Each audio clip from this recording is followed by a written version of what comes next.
Hi, everybody. I'm assuming this is working again.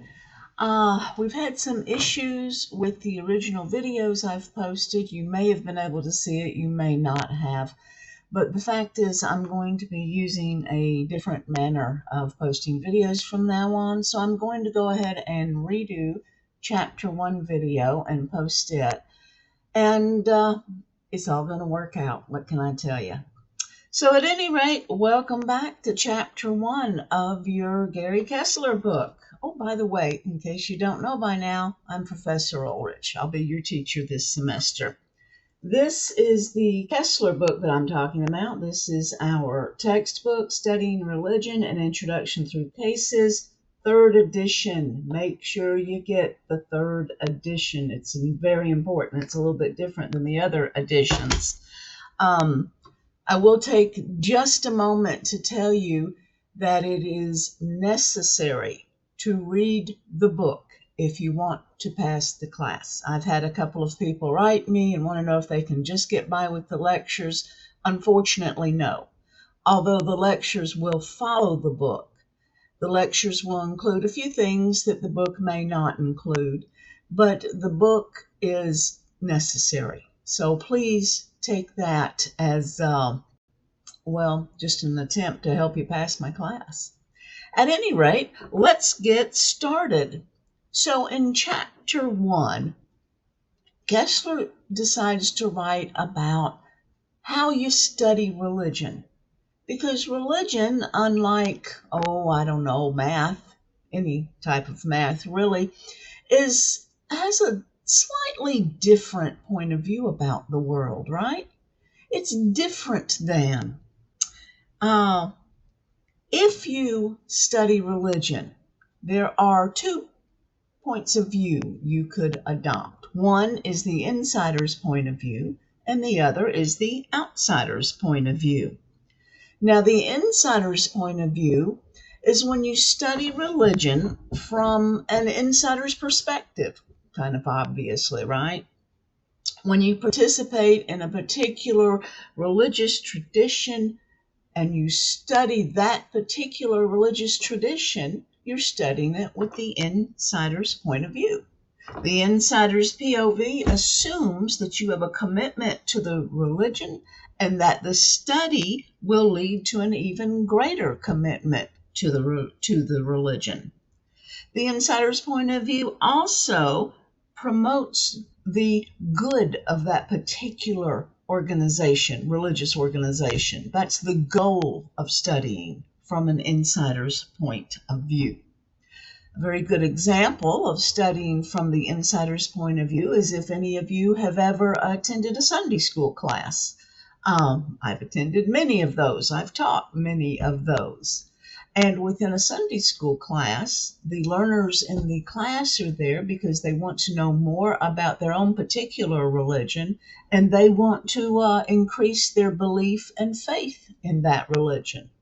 They also want their religion to flourish, as it were, and they're there to find out how they can express that to the rest of the world. Now, the other point of view is called the outsider's point of view, but it's also called the academic study of religion, and as I'm sure you have guessed, that's what we're going to do this semester. We're going to attempt an outsider's stance for all the religious traditions and religious ideas and beliefs that we study this semester. We'll use methods and standards to study these religious ideas that are the same in any other scholarly discipline. For instance, we will attempt to study religion just like we would study history or biology. The outsider's point of view does not assume a commitment to any religious tradition, but it assumes a commitment to the standards associated with the secular academy. Now, if you're wondering, secular is just a college word for not religious, and academy is obviously the word for school. So when we talk about the standards associated with the secular academy, that simply means we're going to use the standards associated with our secular academy, UNCP. So we'll study religion just like we would study anything else taught at UNCP. The goal with the outsider's point of view is not to promote the good of any particular religious organization, but it's to come to a higher understanding, a higher intellectual understanding of the religious ideas that we study. Very simple. One semester, back when I first started teaching, I had someone ask me when it became legal, that was their word, to teach religion in a state-supported classroom like at UNCP. Now, I don't know if they were trying to say that I was a great big criminal up there in the class teaching religion. I'm not, I got to tell you. But I think that we get that a little confused because, see, here in America, it's always been legal to teach about religion. That's not a problem. What would have been illegal is if I taught religion from the insider's point of view. If I wanted to proselytize or promote the good of any particular religious tradition, that would be illegal. If I was biased in favor of people who agreed with my religious tradition, that would be illegal. But teaching religion at the university level has been part of the university system for hundreds, possibly thousands of years. It's a very important part of our life, religion is, and that's why we teach it. It does us a whole lot of good. Now, when I'm talking about the outsider's point of view and learning from the outsider's point of view, it doesn't mean you give up your own religious faith. That would be ridiculous.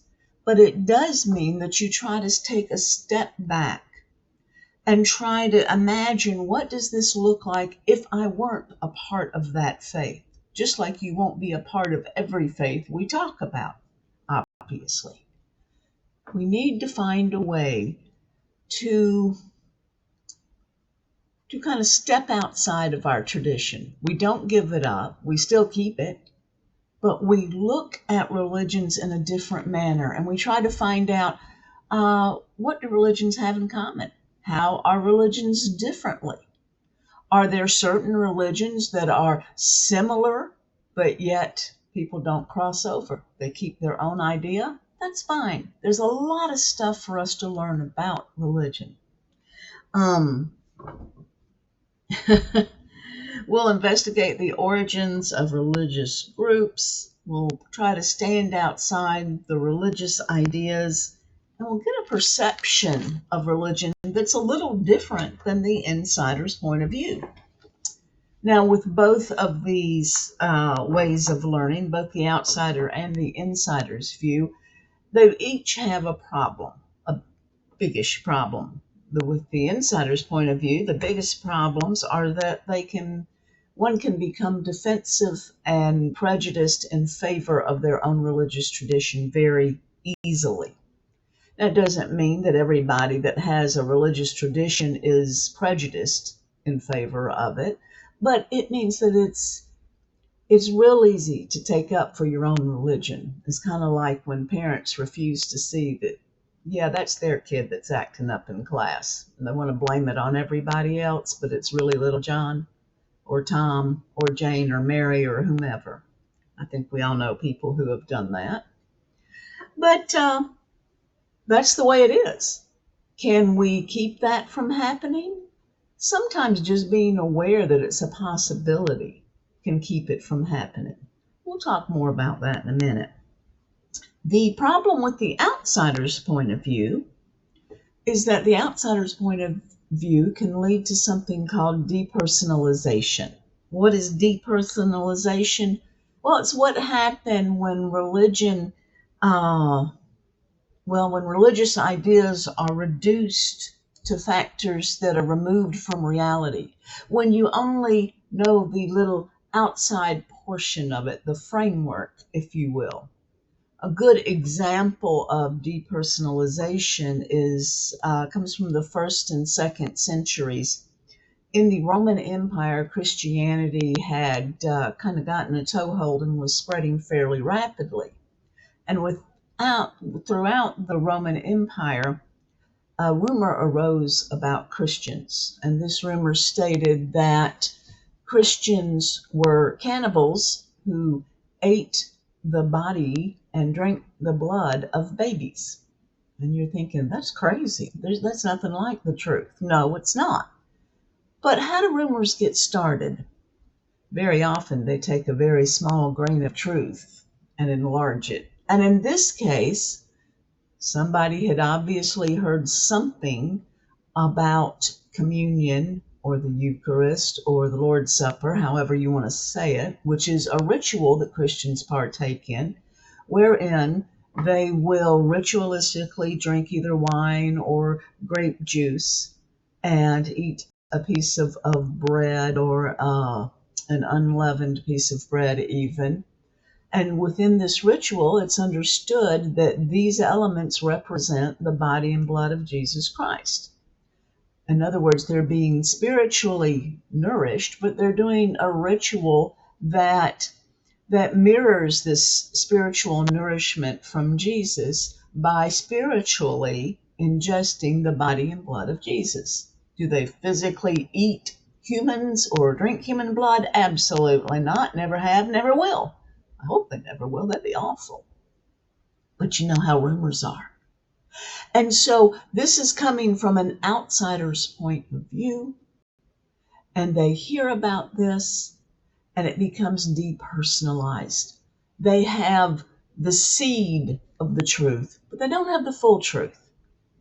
And without being members within that group, insiders as it were, they can't find out the full truth because they have allowed the knowledge. They don't really understand what the knowledge means, for lack of a better term. So we have to guard against both of those things. In the insider's point of view, we guard against becoming defensive and prejudiced in favor of our own beliefs. And in the outsider's point of view, we want to guard against depersonalization and don't dumb down another religion if you're on the outside. Remember, you got to get a little closer sometimes to completely understand it.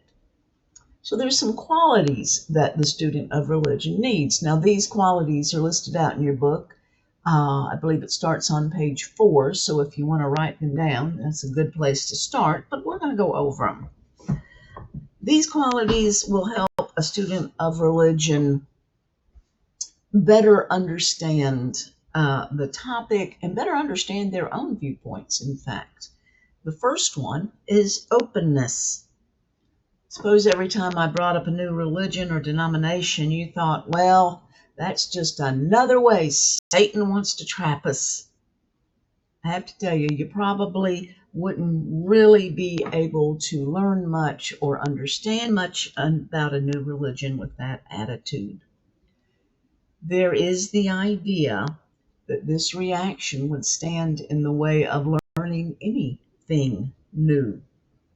Openness to anything you're learning is essential to understanding.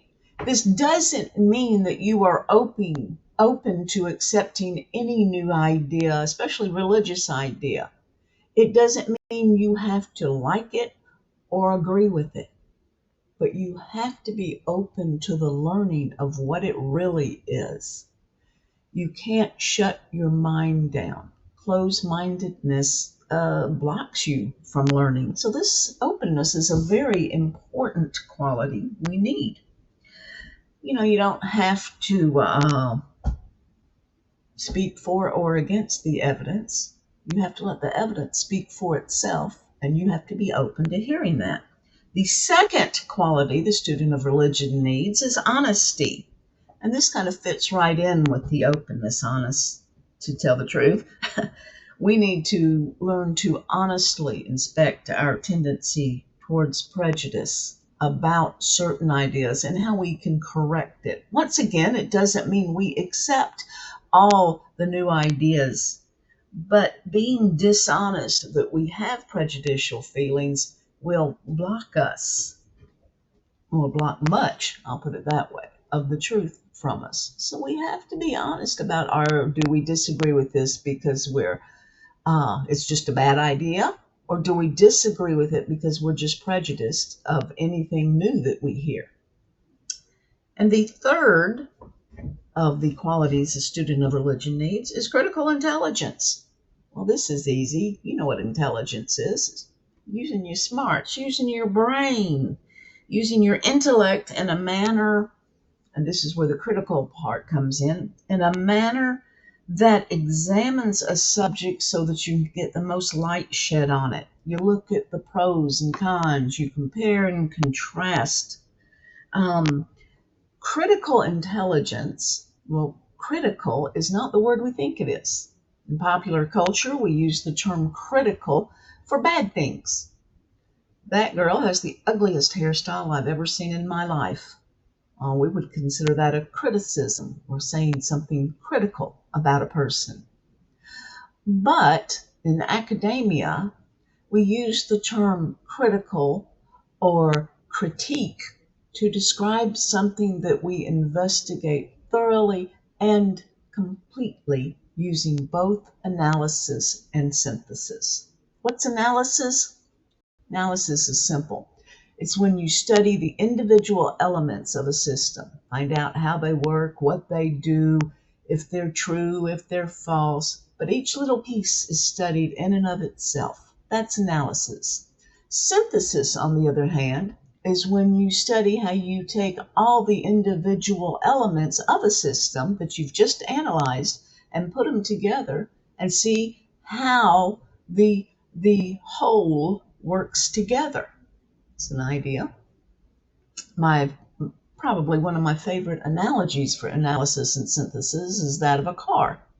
If you have a car that won't start and you try all the normal things, trying to jump it off and all of that mess, so let's assume that we're master mechanics. Our car won't start. No matter what we do, it just hasn't. So we decide to take the engine completely apart. We take everything out of the engine compartment, the carburetor and the radiator and the battery and every hose and belt and reservoir and everything else that's under there. And we lay them out neatly on the driveway, neatly in order, and then we investigate each element of that car. We look for rust and cracks. We look to see if belts are stretched out. We make sure everything's in good working order. Perhaps we look in and we find out that, this fan has a blade missing. It popped off somehow. What do? Well, we take that broken fan down to Pep Boys and we get a new one. We bring it back. Now we're ready to put our car back together. But everything that we just did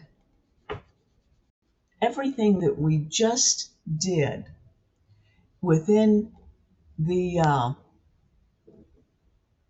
process, looking at the individual elements, that's analysis.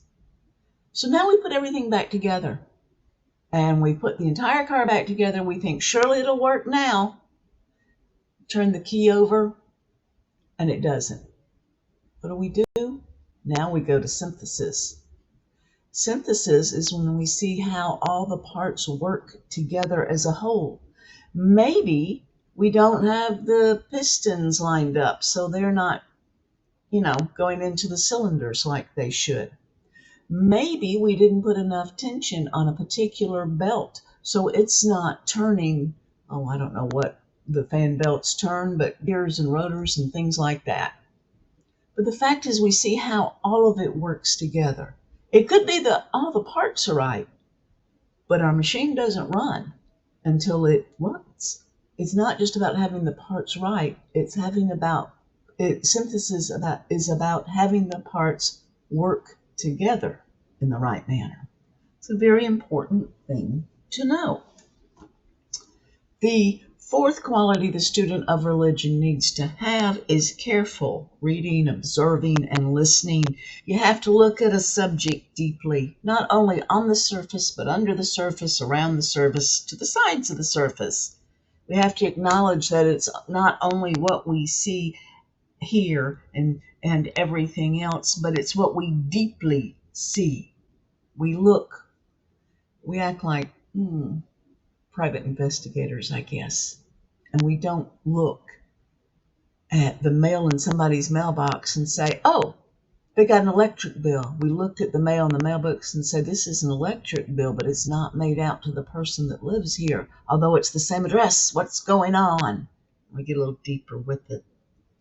The fifth quality we need is critical tolerance. Well, there's that word critical again, and we're looking at something of the same thing. Critical tolerance endorses freedom of religion but does not automatically approve of any and all religious beliefs and practices. That's straight from your book. Critical tolerance is a thinking tolerance. It's not a blanket tolerance of any and all religious ideas. Let me put it this way.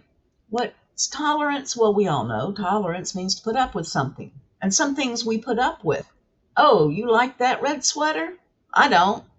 Doesn't matter, I'll tolerate it. You're the one wearing the red sweater. It's not hurting me if you wear a red sweater. But we can't tolerate any and all religious ideas or practices. And you're saying, why not? We live in America. We have the right to religious freedom. Sure we do. But think about this example. Suppose there's a new religion in America. It's called Googly Mooglyism, because Googly Moogly is the God that these people worship. Part of their worship, one of their rituals, is that once a month they take a baby and sacrifice the baby's life to the God Googly Moogly. That's disgusting. I think we all know it's disgusting. Do we tolerate that particular religious ritual because we have religious freedom? Of course not. Absolutely not. We have to have critical tolerance, right? Not blanket tolerance. We don't put up with every religious idea. We don't put up with religious ideas that impugn other people's freedoms, like taking their life. That'd be ridiculous. Of course not. But we do have to have critical tolerance. Very simple.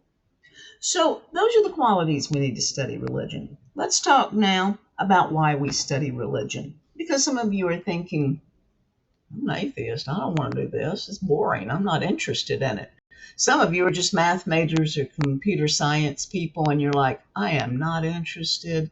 The math people are saying 1 + 1 = 2. And the computer science people are saying, well, there's just ones and zeros. It's just a combination. All the answers are a combination. And I'm teasing y'all. I have no problems with math folks and computer science folks. I could use a computer science guy right now if you want to know the truth.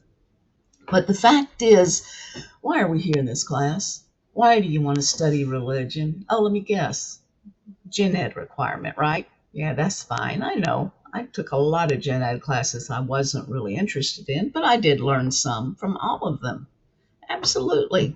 The fact is, religion is a force that influences every one of us, whether we like it, whether we hate it, whether we're interested in it, whether we find it dull as white rice.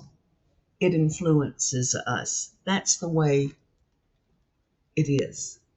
And so for that reason, if no other, we're going to study it. One of the first reasons we study religion is to help us develop a global perspective. It's a small world, and it's getting smaller. 50, 60 years ago, people in the U.S. didn't know too much about Hinduism or Buddhism or Wiccans or Islam. When I grew up back in the 60s, everybody in my neighborhood went to the same 3 churches, looked the same, acted the same, dressed the same, and all of our dads worked around the same area. Yeah, we were all very homogenous back in the day. I'm glad we're not now. The neighborhood I live in now, all kinds of people, from all different parts of the world, and all different religions live in this neighborhood. We are some interesting people, much more diverse. You used to be able, well, honestly, it used to take weeks to travel to another part of the world. Now you can get on a plane and be in Israel in less than 24 hours. That's pretty amazing. Our world is getting smaller, and the people who used to be foreigners are now our neighbors. And when we have knowledge of a people's religion, we understand our neighbors. We understand them, and understanding leads to peace. And our world needs some peace right now. I think we can all agree on that.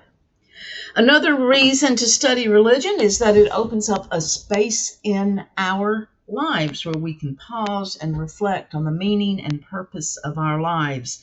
We're busy, but with religion, we start by thinking about the big picture, and then we apply it to our own personal beliefs. It gives us a place to pause and to think. The general becomes personal. And the last reason is that studying religion helps us develop a comparative perspective. Like I said, we'll gain the ability to compare and contrast different religions with each other and with our own religion, and it will definitely help us enhance our understanding of religion in general. Well, I'm going to stop there. Hopefully I will get this up, and the other video for chapter 1 that I've posted, I'm going to take down. They're not working the way they should be anyway. If you have any questions, feel free to write. I'm in room 143 in Sampson on Tuesday and Thursdays. That's my office. Feel free, if you're on campus, to come by. And I wish you all a great day and enjoy your last weekend before school actually begins. Talk to you later then. Bye.